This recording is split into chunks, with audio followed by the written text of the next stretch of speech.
The crystalline spires of Nexus Station gleamed against the starfield backdrop as Ambassador Zelthar of the Valian Confederacy adjusted his ceremonial robes one final time. 3 cycles of preparation had led to this moment. The first formal, peace negotiations between the rapidly expanding human species and the established galactic powers. The humans had been problematic since their emergence into interstellar space barely 50 standard years ago. "The human delegation has arrived," his aide whispered, mandibles clicking nervously. "But there appears to be some confusion about their representatives." Zelthar's compound eyes shifted to the docking bay feeds. Instead of the expected diplomatic entourage in formal attire, he observed a group of humans in what appeared to be military uniforms. Their leader, a grizzled human with silver hair and numerous decorative insignia, strode forward with the confidence of someone accustomed to command. "Perhaps they escort their diplomats," Zelthar mused, though unease crept into his thorax. The humans had already proven unconventional in every first contact scenario across 17 different species. The delegation entered the grand amphitheater, where representatives from 12 major galactic civilizations waited. The air hummed, with translation matrices and the soft bioluminescence of various species' communication methods. At the center, a massive holographic display showed territorial maps and trade route proposals that had taken months to prepare. The silver-haired human stepped forward and spoke into the translation matrix. "General Marcus Stone, United Earth. Defense Forces, we're here to discuss terms." A ripple of confusion passed through the assembled delegates. High Counselor Vex of the Thraxian Empire leaned forward, his chitinous frame creaking. "General, we requested civilian diplomatic representatives for peace negotiations." Stone's weathered face remained impassive. "You asked for people who could speak for humanity and make binding decisions about our future. Politicians make promises. Generals understand consequences." "This is highly irregular," protested Senator Corell, her gaseous form shimmering with agitation. "Military personnel are trained for conflict, not negotiation." "Ma'am, with respect," Stone replied, "we've been watching your peaceful galactic community for 50 years. You've had 17 minor conflicts, 3 police actions, and 2 liberation movements in that time. Your peace looks a lot like our definition of war."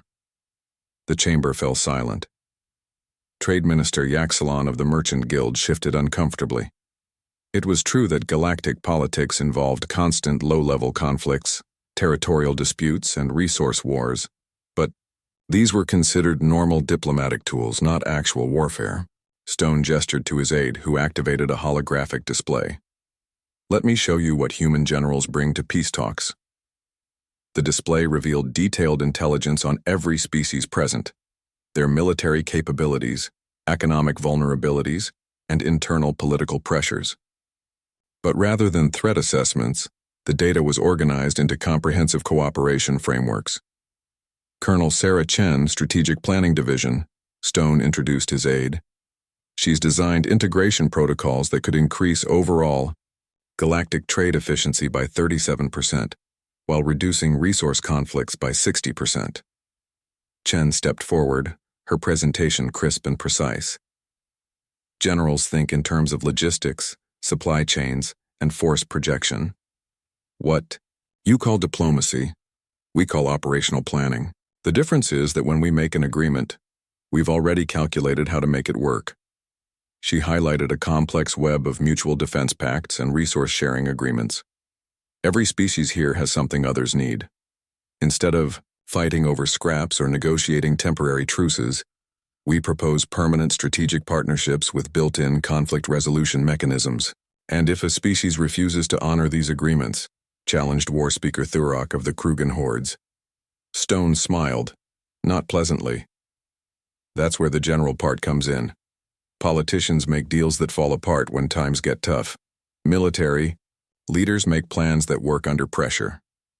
He activated another display showing human military innovations, not weapons, but logistics networks, medical advances, and communication systems. "We've studied every conflict in galactic history. Most wars start because of 3 things: resource scarcity, communication failures, and the inability to project power where it's needed for peacekeeping. We solve resource scarcity through efficient distribution networks. We eliminate communication, failures through redundant hardened channels, and we project power for peace by positioning rapid response capabilities at strategic locations.